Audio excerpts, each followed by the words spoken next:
What is up, YouTube? Back with another video, and as you can see from the title, today's topic is 10 things to stop saying to single people.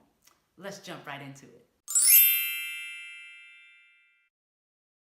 All right, number one, please stop telling single people that it's going to happen when they least expect it. There's nowhere in the Bible that says when you're believing God for something, don't expect it and it'll happen. Like that's not logical, that's not faith, and that's just not anything that we should be telling people. Faith is an action word. We need to actively pursue the things that we're believing God for and actively release our faith on a regular for the things that we're believing God for. Isaiah 43:19 says, I'm going to do a new thing. Now it's going to sprout up. God tells us that he's always going to be doing a new thing in our lives. So we need to always be in constant expectation for what God has for us. Number two, we got to stop telling single people that they're desperate or thirsty just because they want a relationship. Just because you want something doesn't mean that you're desperate for it and that you just are going to settle for anything that's available. If that were the case, there would be very few single people, especially single believers. If we were just so desperate and so thirsty for a relationship, tons of us could be in a relationship right now. In Genesis chapter 2, God speaks about how it's not good for a man or woman to be alone. It's not that we're desperate or that we're just so thirsty for the first guy or girl to look our way, but it's just saying, this is something that God says is good, I want it. But when it comes to the topic of relationships and marriage, all of a sudden, if you mention it 2 times that that's something that you're believing God for, you're immediately desperate or thirsty. This is not okay, and we've got to stop telling people that they're desperate just because they want something that God says is good. Number 3, we've got to stop telling single people that they're single because maybe people are intimidated by them. Pretty much when we say that, we're saying, hey, the career that you have, the relationship with God that you have, this that you have or that you have, it may be a little bit too much for somebody.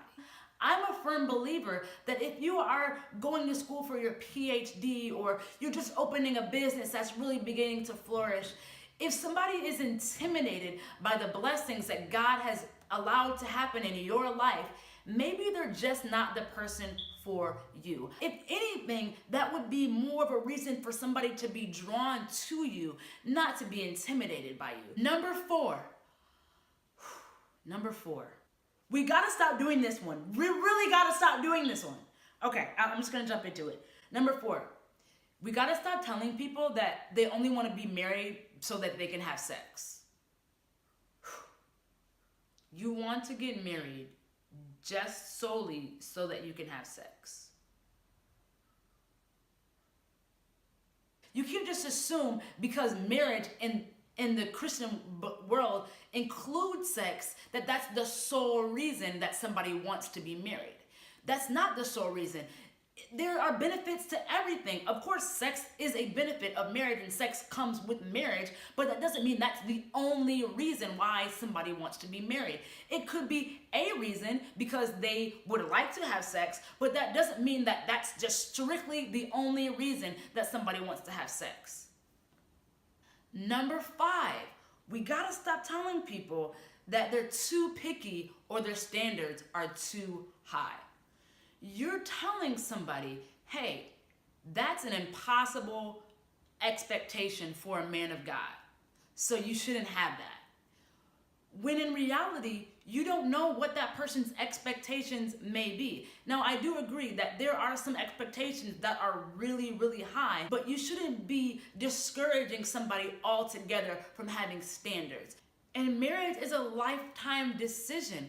There are going to be things that are just a no-go. Everybody's standards are different, but just because my standard is different than yours doesn't make my standards too high. It doesn't make me too picky. That's just something that I believe I want and I believe that God has for me. As single people, I do believe it is important for us to get to the root of what our standards are.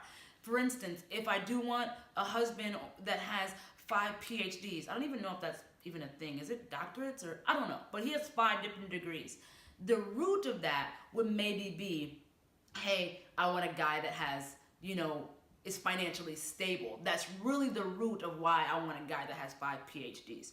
Okay, well, somebody could be financially stable and not have 5 PhDs. In this case, is that something that you're able to want to accept? It's important for us single people to get to the root of what our expectations and our standards are. But it's not important and not okay to immediately assume that because you're single, your standards are too high. Number 6, we have to stop telling people that they're single because they're not content or they need to become content with being single. We have to understand that being single doesn't automatically mean that you're not content with being single. You can be content with being single, be happy in your single place, in your single state, and still desire a relationship and desire marriage. Just because that you are content doesn't mean that you are completely void of any desire to have a relationship or to be married. Number 7, we have to stop telling people that they might be single or assuming somebody might be single because they're weird or different or something's wrong with them. Let's be honest. We all know married people that are weird, different, and something might be wrong with them. So just because you are different or unique doesn't mean that that's the reason that you're single. Sometimes people are just single because they haven't met the person that God has for them yet. Number 8, we have to stop asking single people, hey, what happened to old dude? Or what happened to your last girl? Didn't work out. It didn't work out. Number 9, we gotta stop telling single people, you're just so young. Oh, but you're young. You're only 25. Genesis 24:1 says, as the days went by and Abraham became older, the Lord blessed Abraham in every way. I believe that if God can bless Abraham and provide for him at such his old age, he can definitely do the same for us at our young age. Finally, number 10, we've got to stop telling single people that marriage is hard. Sweetie, do you know that marriage is hard? We're discouraging almost somebody from wanting something. No, I'm not saying don't be honest and don't be transparent, because we need that as single people, especially from married people. We need your point of view and we want your point of view. But the sole direction of the conversation should not always be negative, especially when this is something that I'm believing God for. Somebody else's reality doesn't have to be and will not be my expectation. Your marriage may be really difficult right now, but that doesn't have to be my expectation for my marriage. You've been through it. You've known it. You started off in it and you've made it through. So teach me how I can do that and avoid the things that you had to go through. That is what mentorship is. That is what godly counsel is. It's not telling me this is what happened to me, so it's going to happen to you. But it's saying this is what happens to me. Here's what you should do so it doesn't happen to you. This is not a video complaining about married people. This is not a video about complaining about people that are in relationships. This is just a video to let you see the point of view from single people and to let you understand that we do want your advice. We do care about your opinions and we do care about the things that you have to teach us.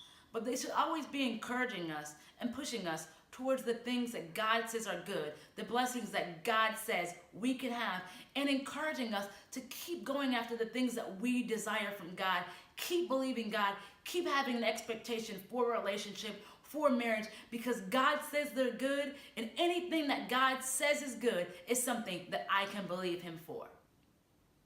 Oh, and if you didn't notice, I am rocking the Nothing But the Blood shirt. Still selling these bad boys. They're still in stock, still ready and available for you. The link to purchase yours is in the description. If you click on that, you also have links to my blog on Facebook and my blog on Instagram. Make sure that you like and follow those pages.